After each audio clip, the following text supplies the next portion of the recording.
Hello and welcome to Rogue Artisans and Crafters, winner of the 2018 Southern Oregon Television Awards for Best Arts and Culture Show. I'm your host, David Glamour Dave Nienow.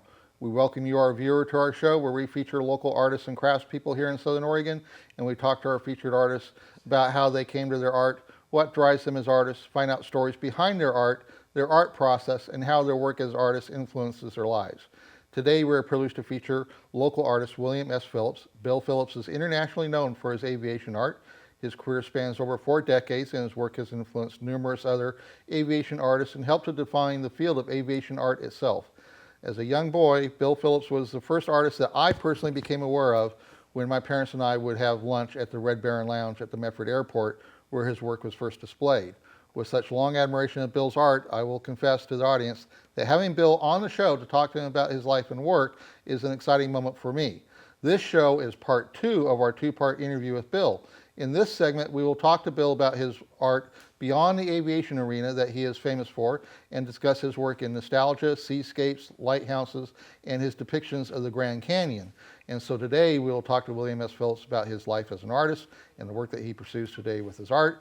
And so we welcome Bill to the show. Thank you for having me back, Dave. Yeah, well, I'm glad. So with this segment, we're going to be talking about your area outside of aviation. Yes. You've done an incredible body of more nostalgia, kind of romantic kind of scenes that are kind of historically based. From what I've seen, you've done paintings that are that harken back to the 30s and the 40s, and you've done some incredible lighthouse and seascapes that also kind of still have a little bit of a small plane there in the background in the air. Everyone. Yeah, and so aviation's not totally disappeared out of these paintings. There's still an element there. But what kind of drove you into pursuing that? I've had a love affair, like I said in the first segment, with grandeur, clouds, lighting, tremendous landscapes. The Bierstadt, Thomas Moran type of paintings. Yeah. In fact, they were some of the people that I studied when I was getting into this, and so I decided to try my hand at it. Yeah. And it started out back with Oregon's Great Mountains, which I alluded to in the first segment. Right. And it was a very successful group of paintings that I did. And my father, when he was on location in Kanab, Utah, sent me a postcard of the Grand Canyon, and that was the first time I'd ever seen it.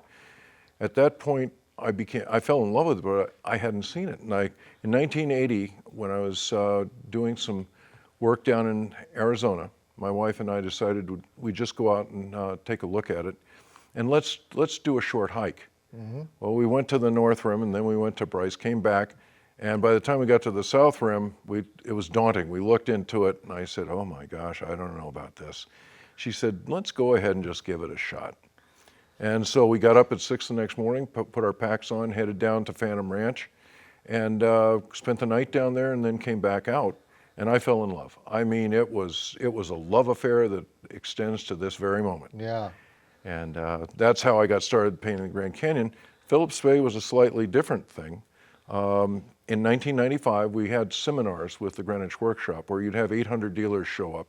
They got to see the new product lines, and the artists had to do presentations and panel discussions, things like that. And I told the head of the Greenwich Workshop, Dave Usher, I said, look, I'd like to do something that is a little more versatile than just the aviation and the history. Let's do something on the home front. And I said, I'm going to put up a sketch that I did. It's going to be a full color sketch, small. And if the dealers like it, you have to do a print of it. I said, if they don't like it, back to aviation we go. And he said, deal. We did, the dealers came by, they put their comments in, we sold out 1,250 of them at Publisher. Wow. And I said, Dave, just like the thing up in Soaring Wings that time, Bill, about that aviation work. Yeah. Let's talk about those airplanes. Bill, let's talk about this home front stuff. And that's where it kicked off. And I showed kind of not just, it was the World War II had significance in it, but it didn't pound you with the fact that it was combat art or something like that overseas. And the first one I did was it was called the Dream Series, and it was If Only in My Dreams. And it showed a car pulled up to a snow-covered farmhouse, a dog sitting in the driveway looking out, and in the distance, a B-17. When we were doing the sales tours on that, I had so many people, ladies with tears in their eyes, come up and say, is he going to make it home? Yeah.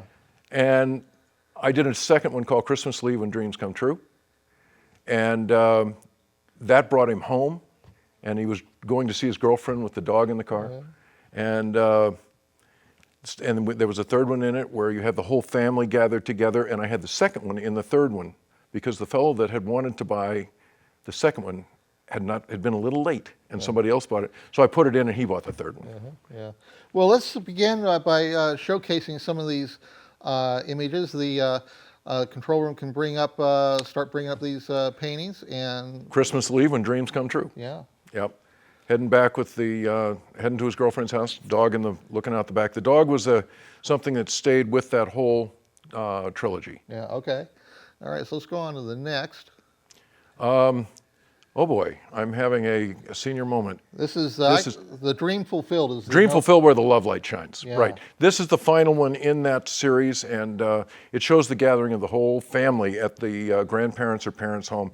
A lot of these were done in New England because I would spend at least a month or two in New England when I was back there doing signings and shows. So a lot of my stuff that I did in that period was from New England standpoint. Right. Okay. Yeah. Mm-hmm. And let's go on to the next. This is a Newman house. Yeah.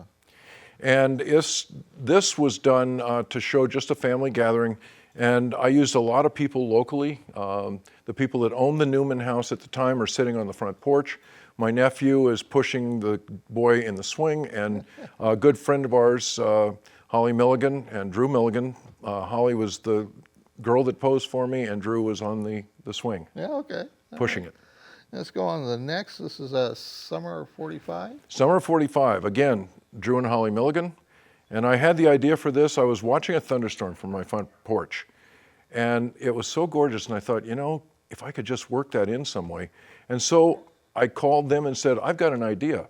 Their neighbors had a white dog, and we put them in there, and this is the end of the war. Mm-hmm. The airplane is a Lockheed airliner to signify that we're not in a war situation anymore. Right. We're going more towards commercial. Mm-hmm. And the kids are looking out at a future that doesn't have war. Right. They're sitting on a lawn with a lot of dreams out ahead of them.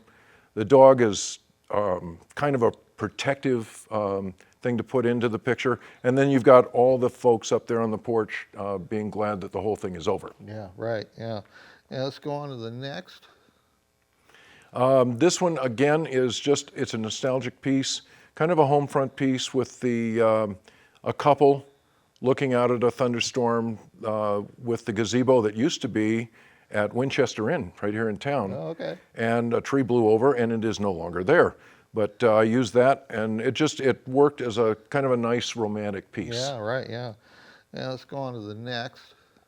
Aha, this one, I did a lot of shows down in Harlingen, Texas, aviation shows, and I would drive like a maniac to get there because I didn't have a lot of time. I was still working at the fire department, so my time was precious.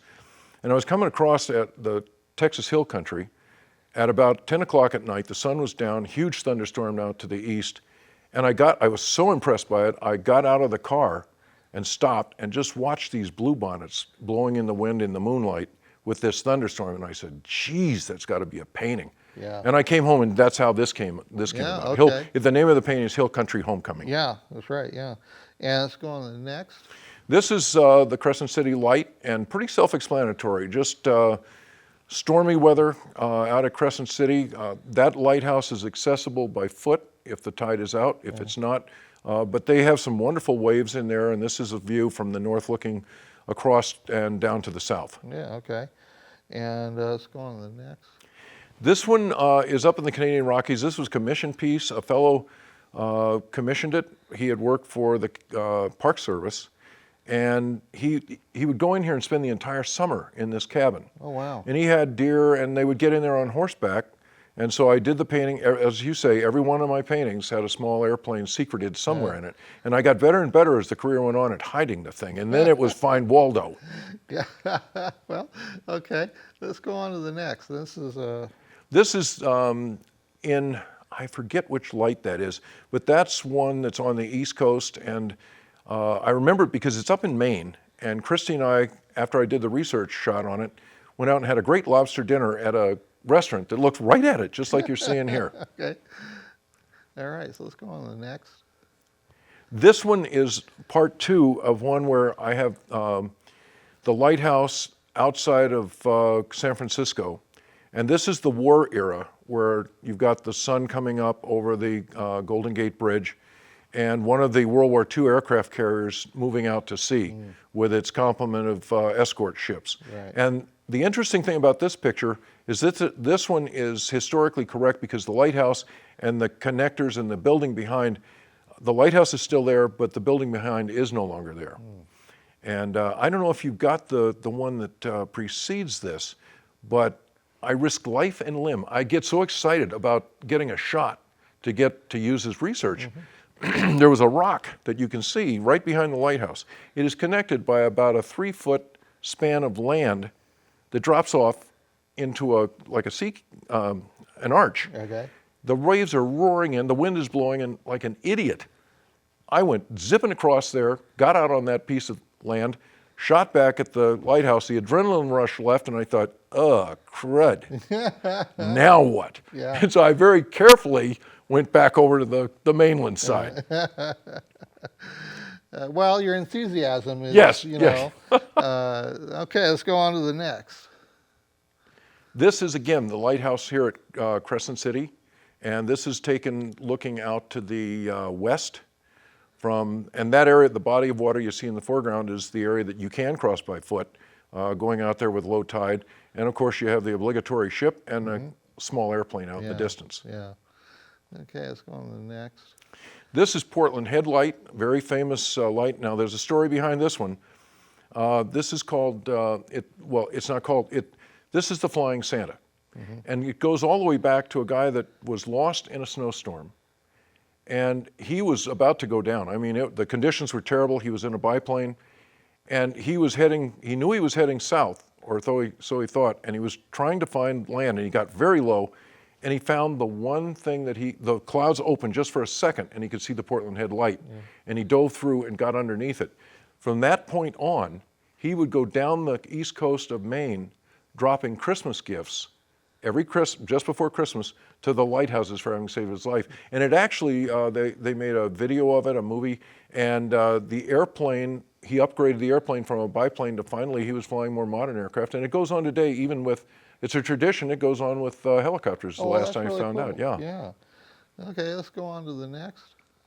This one is it's a bush scene, and it shows a campsite up in the Canadian Rockies with an airplane tied up along shore, a couple gentlemen out fishing, watching a gorgeous sunset occur after a good solid day's fishing.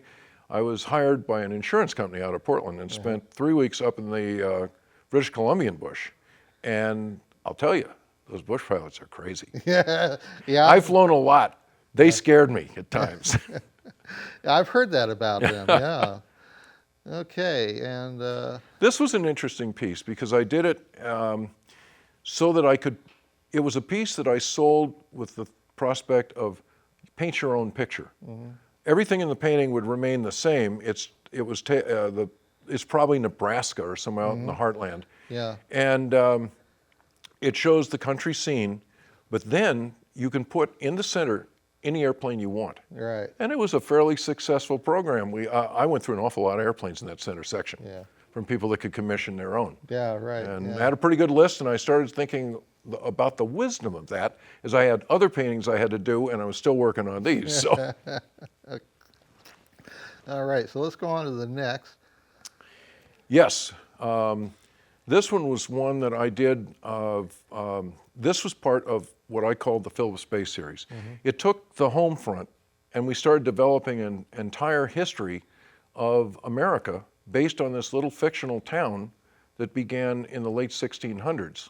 And I started developing characters. We had a map. In fact, prior to the untimely death of Dave Usher, who owned the Greenwich Workshop, we were looking at doing a book on Phillips Bay. And we had writers all lined up for it, but when he died, it kind of went with him. Right. The prospect. I think it would have been a good book because it had, I would do an hour-long talk when I did the shows, and I did some lecturing on it as well. And I could weave in American history to this little fictional town and right. the people that were in the town. Yeah. So I did quite a few of these. Yeah. Well, it's a beautiful piece. I really, it's a really heartwarming kind of a piece, and like so much of your work in this area. I mean, it's just I'm just struck by not only just the general beauty, but it's like a positive vibe that flows through all the work. That's one of the things I've tried to bring into the work is human emotion, whether it be even in the combat scenes. I try to get the human aspect into each piece I do, and there are a number of pieces I've done where people are highlighted. In the book, I did a painting called A Prayer for My Brother, and it shows two firefighters right after 9/11 with the pipe pole. And that's and I have that. You have that one on I have the- that on the list. okay. So in the Yeah. control room could bring that up. Actually, right. it should be the last one in the series. This one, this one is a gentleman, his first name was Stu, and I'm, again, a senior moment, I can't remember his last name. When I did my residency at the Grand Canyon, I was required to do 3 lectures at the lodge. And then Stu would do 2 old-time, he took on the persona, he was a great actor, took on the persona of an old ranger in 1921. And he'd talk about the ranches and the ranchers and the water rights and all that. And he opened with a dark stage, and then a light would come on in this lantern, and he'd be lighting it. Then he'd start talking in this incredible accent. And so I put Stu on the horse and went out to Cape Royal and took some, they were on a horse just inside the stable, but I took pictures of Cape Royal, and then I put him out there, and this would have been what the ranger would have looked like on his patrol on the North Rim when it was still ranches and the park was there, but it wasn't anything like you see now. Right. Yeah. Yeah. Let's go on to the next. Okay, this is, I love the canyon. I've seen the canyon about every way and done the canyon every way you can do it.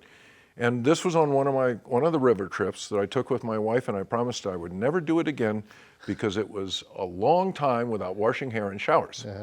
We had a discussion over that. Anyway, it was a great trip, and I got some wonderful photos, and I decided, okay, what did John Wesley Powell see when he went through here for the very first time? So that's the John Wesley Powell expedition at one of the pullouts with the campfire going below.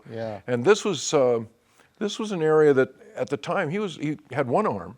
I can't believe he did it. And he and his expedition, they didn't know what they were in for. They had no idea what that river presented. It's not like today where you know you can get killed. But for them, it was more than likely you could get killed. That's right. Yeah. Well, at that time, it was just something that is an unexplored region. So yeah. And some of his party left, and they were killed when they came out of the canyon. Yeah. So let's go on to the next.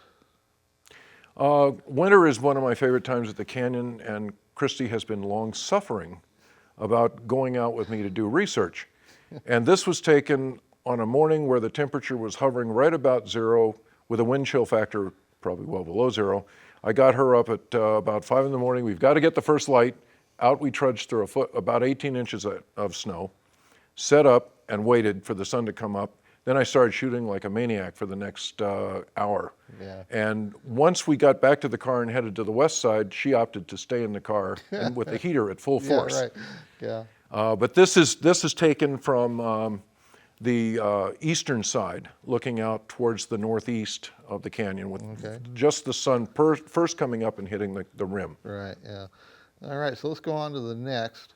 Yes, same trip, looking to the east, and this is a 4 by 8 foot painting.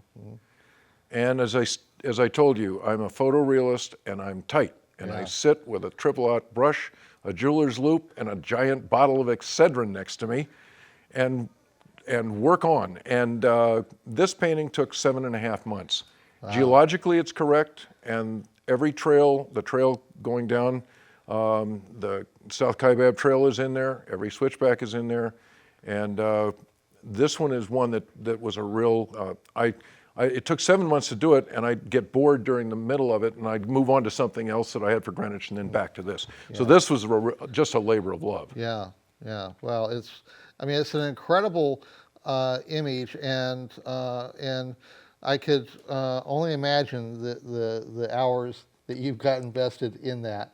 So yeah. You know, the interesting thing though is when I'm painting it, I put on some fairly powerful music, and I can lose. Christy will tell you, I can lose 4 hours, just like that. Yeah. And she knows not to. If there's a business call, I'm not going to talk business. She's learned to wait, have me call him back. Yeah. Or give me a minute and a half to kind of get back into this world, because I go south on those. Yeah, right, yeah. Well, there's one last image in the sequence, and we've previously talked about that, and that is a prayer for my brother. That's correct. I was a firefighter with the Ashland Fire Department, as I said, and I was also a wildland firefighter for 3 years, where I never touched water. It was all trail digging. And I know firefighters, I know what those fellows were up against and what it's like to go into a place where you may not come out. Yeah. So 9/11 really hit me between the eyes. I became depressed. About 3 weeks afterwards, I decided that I was going to do something to memorialize it. Mm-hmm. And so this is what came out of it. This painting, I started as an abstract. I just started putting paint down on the canvas. I'll admit I cried through halfway through it. I had shed tears, but I had 2 people from Medford Fire Department modeled it for me, and this is what came from that. And I feel it's probably one of my most important works. There were 2 works that I consider masterpieces for me in a lifetime of art. This one is one of them, and another one called Giant Begins to Stir, which was the Doolittle raid going into Japan. So this one holds a very special place in my heart. And I know when I did the art talks and lectures on the road, this one was hard to get through. I was asked by a museum up in Cheyenne to do a lecture, and when I got to this one, it was hard to get through the end of the lecture. Yeah. Well, it's, the events of 9/11, are events that are burned into the soul of the country. It was the Pearl Harbor for our time. Yeah, exactly. Yeah, and so, and with your connection as a former firefighter, it has to be an emotionally even deeper connection to all the very much so the lives that were lost that day. Yeah. So and for everybody, people went to work that morning thinking they were going to go to. We're sitting here in the studio. Yeah. A bomb goes off. Yeah. It's that kind of thing. You're not expecting it, and it broadsides you and your family. But I think as an artist, your interpretation of the day with that piece, and I think it is an incredible piece, and it's a great memorial to the day and the events and the lives that were lost of so many heroes that were, they're no longer with us. So I felt like that was the best image to kind of end the sequence with. Wonderful. Yeah. Yes. So we got just a few minutes left before we wrap this up. In general, if someone wants to purchase your art, how do they go about getting your art? They can contact the Greenwich Workshop. Right. They can contact Trailside Gallery up in Jackson, Wyoming. Mm-hmm. That's where I sell. And Settlers West Gallery in Tucson, Arizona. Those are the 3 outlets that I have for my work. We haven't gotten really a website because I don't necessarily want a website at this point personally, but you can find the work, you can find the body of work by doing a search, William S. Phillips Fine Art, or just put in William S. Phillips Artist Google search, and it'll come up with a whole bunch of places. Yeah, and what's the general price range on your prints, and then on your original paintings? The prints, the print market is volatile. Yeah. One of the things I told people and this is all the way back to the early days, I said, look, I want to sleep at night. don't buy art as an investment. Buy it because you want to put it in your house and you like it. Yeah. And that's one of the things I have told people over and over. And the print market is volatile. It goes up, it goes down. To give you an example, the Giant Begins to Stir started at $195. It jumped to $3,500, went back down to $1,500, then went up above $3,500. So it depends on the time and what the buyers are looking at and how hot it is for that moment. Yeah. So they're pretty much all like that. Right. And then in terms of your original paintings, what's kind of the price range of? The miniatures starting like a 9x12 starts out about $3,500, and then they go up from there. Right. And are you available for private commissions? Limited, Okay. very, very limited. All right. Well, Bill, I appreciate you coming on the show, and I thank you very much for having this opportunity to meet you and to talk to you about your life and your work. It's been a pleasure, David. All right. Well, we have reached the end of our show, Rogue Artisans and Crafters. We thank you at home for joining us and learning about our featured artist, William S. Phillips. We wish to thank Bill Phillips for agreeing to come onto the show to discuss his life as an artist. Be sure to catch the first part of this interview where we discussed the beginning of Bill's art career and his work in aviation art. I encourage you, the viewer, to visit Bill's official sites of his authorized dealers to see more of his work and to purchase his prints and original art. I'm your host, David Glamour Dave Nienow, and we will see you next time.